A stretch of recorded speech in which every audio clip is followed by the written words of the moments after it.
Another thing I'd recommend is, the question of what if is it can be so powerful. It can also be so paralyzing. Yeah. And I think the way to make it powerful is to answer the question. What if is a question. So you say, what if this happens? Mhm. Answer that question. So I think the most practical way that this happened, when for my story, my wife and I, we were dating and started to talk about marriage, and she was sure, really pretty quickly. I wasn't sure. I didn't, I've never been married before. So I was like, I don't know. And I was having a conversation with a really good friend of mine. And I said, well, what if this goes wrong? What if this goes wrong? What if I'm a bad husband? What if basically all this anxiety, coming up? And he said, okay, great. Now let's set that aside. And he said, well, what if it goes right? And I was like, oh my gosh, this would be the greatest decision of my entire life. Like, this would be the best experience. And it's been, our marriage since has been even better than I thought it would be. But he helped me answer those questions. And so whether they're positive or negative, I'd encourage you to answer those questions. So for example, what if you put an offer in on a home and you can't find financing? What's your worst case scenario there? I guess I would just have to withdraw my offer. Right. That's a pretty good worst case scenario.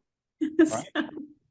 Yeah. Right. So answering that question helps reduce it in size. One of Brendan Burchard talks about how doubt increases with inaction. And so when we don't give an answer to something, it grows, and it's just kind of like it becomes this elephant of the thing in the room when it's really not that big of a deal. And so that's what I'd encourage you to do this week. Like, start a practice of that, where when you start spiraling, like Brittany will say this every now and again, we're getting the house painted right now. And picking paint colors for the house isn't like buying something on Amazon with free returns, right? Because if you don't like the color, then you've got to be like, well, okay, we'll just pay you again. And then it just doubled the cost, right? And so when they first painted it, we're doing white with cream shutters. And she was like, I don't know if I like it. And then she started asking all these questions, said, I'm spiraling.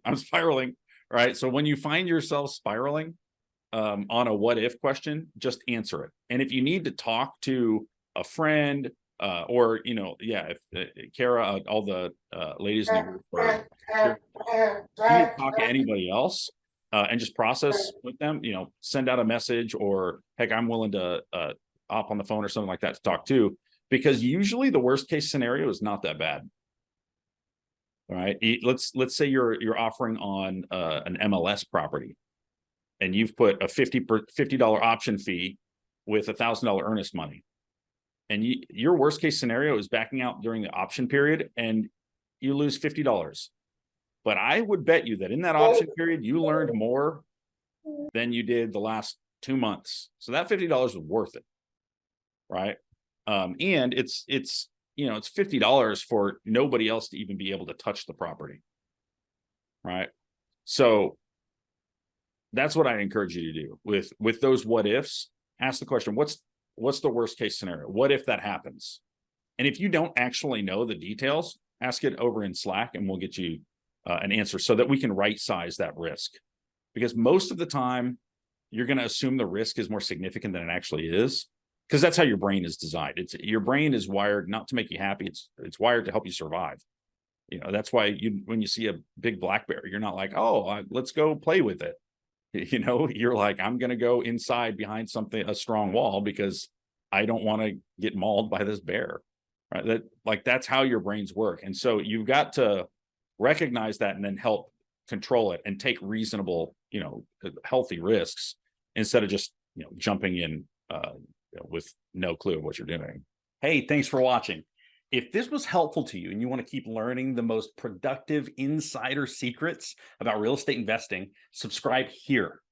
If you're ready to start building your cash flowing portfolio and do what I did, build a multi-million-dollar portfolio in 18 months so that you can quit the rat race 9 to 5 in less than 3 years, and you want someone to walk you through the entire process step by step so that you can move faster with less risk, be protected from risk, then click here to learn how I work with people. And I will show you how I help people get their first cash flowing rental in 90 days. Don't stay trapped, become financially free so you can do what matters.